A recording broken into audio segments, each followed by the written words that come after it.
Yosemite, California, one of the most stunningly beautiful places on Earth, and the backdrop to one of the darkest, most horrific family stories of two brothers. One who was kidnapped for 7 years, the other who would become a serial killer. This sanctuary would turn out to be the very setting where Cary Stayner's murderous demons would be unleashed. It began with a kidnapping.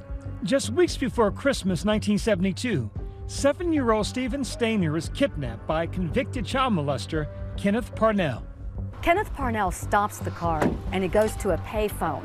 He comes back and tells Stephen, "Your parents, I just spoke to them. They no longer want you." And Parnell then told him that you're going to be my son. He kept giving him this cough syrup to sedate him. Stephen Stayner had a new father figure, and it was Kenneth Parnell, who by day was his father and by night was his rapist. Parnell moves around with Stephen, settling in a small California town about 5 hours north of Stephen's hometown of Merced. Parnell told him that his name was going to be Dennis Parnell, and he enrolled him in school. More than 5 years go by, but Dennis Parnell has not forgotten that he's actually Stephen Stayner.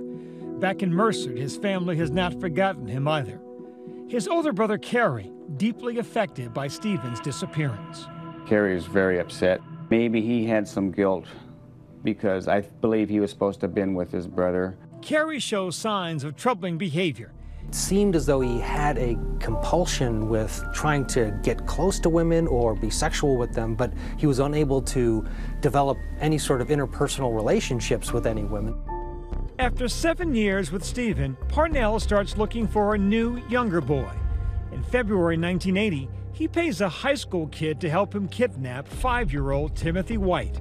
Stephen watched Timmy suffer through this separation from his family for 2 weeks and decided finally that he had to do something about it.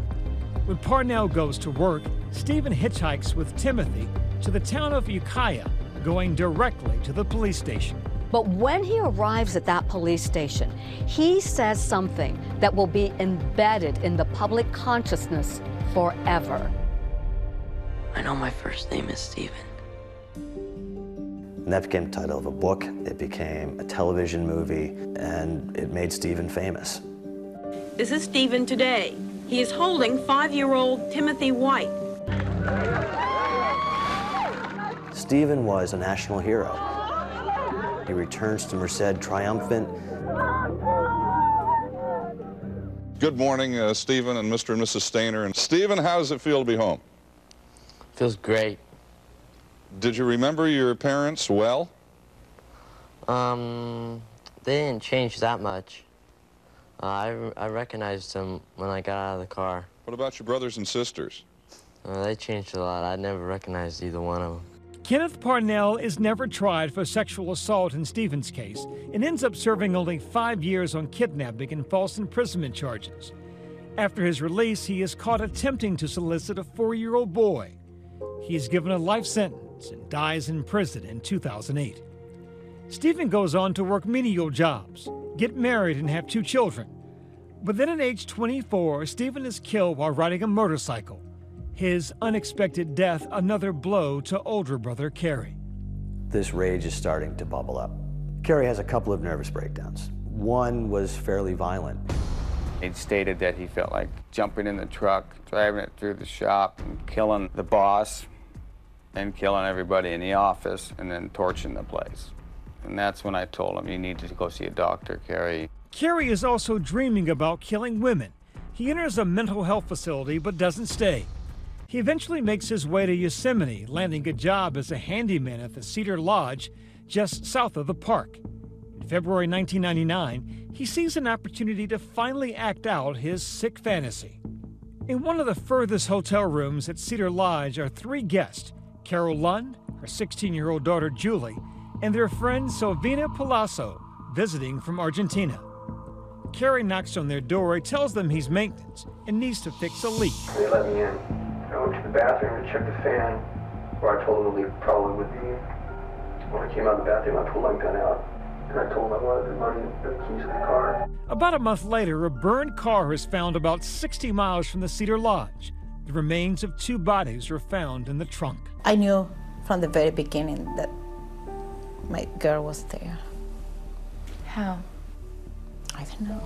Don't ask me. Just felt. Her mother's intuition was sadly correct. It was Sylvina in the trunk of that car. Sylvina along with Carol's son. Then the big mystery was, where's Julie? Investigators get a break. A letter in the mail with a crude map showing an area about 40 miles from where the burned car was found. Earlier this afternoon, investigators discovered the body of a homicide victim. The body of 15-year-old Julie Sund was identified earlier in the week. Authorities would take 2 half-brothers with violent backgrounds into custody in connection with the murders of the 3 women. People may have thought the right people were in custody, and they certainly wanted to believe the right people were in custody, but they weren't the right people. Cary Stayner was still working here at the lodge. He was still living here on the premises. He was still an active member of the community. Didn't really see him as a suspect. He didn't raise alarm bells for anybody. That summer, Cary finds his next victim, 26-year-old Joey Armstrong, a naturalist working at Yosemite, living on the west side of the park. And I'm just over there throwing rocks in the creek, and just after I noticed her walk out again and again, it seemed like she was alone. He gets out his backpack. He's got a gun, he's got duct tape, he's got a knife. He's standing somewhere in this vicinity, and he's talking to her. So I pulled out the gun, I put it to her head. She turned around and freaked out. I told her to go inside. Authorities soon find Joey's body in a stream near her cabin, decapitated. This was just as grisly a scene as you could possibly imagine. Unlike the first 3 murders where he left virtually no evidence, he knew that he had left a very easy trail for investigators. Someone spotted Cary's distinctive car on the road Joey lived on the day she was murdered. Authorities issue an alert to be on the lookout for him. Authorities set off a manhunt for him yesterday. Now, Cary Stayner realizes he has to get out. He packs up and leaves. He ends up at a nudist colony where he strikes up a conversation with Janet DeMant, who recognizes Cary from news stories. And I immediately picked up the phone and called FBI and told them that I knew where this person was. FBI agent Jeff Reinach is dispatched to pick up Cary. Stayner gets up and puts his hands up. He looks like a movie actor to me, and he's very soft-spoken and cooperative. At the FBI office, Cary starts unraveling. He was talking about some very grisly things, as if he was reading a soup label. Stayner confesses to Joey's murder, then says he has even more to share. The Peloso girl couldn't speak very good English, was crying a lot. Julie was very calm. He describes killing Sylvina Palazzo and Carol and Julie's son months before. I laid out the blanket, and I guess I knew what I was going to do, so I had the knife with me. And I slit her throat. Taped confession in hand, the FBI asked Cary to take them to where he carried out the murders. With the recovery of the duct tape and the watch and the knife, which was the murder weapon, now we're talking evidence. Cary Stayner was found guilty and sentenced to death. As far as I know, he's never talked to anyone about the effect Stephen might have had on his crimes. I'm not sure there is any direct cause and effect. Stephen could have grown up normal, happy, and healthy, and Cary still would have been a serial killer. Now 57, Cary Stayner will spend the rest of his life on California's death row.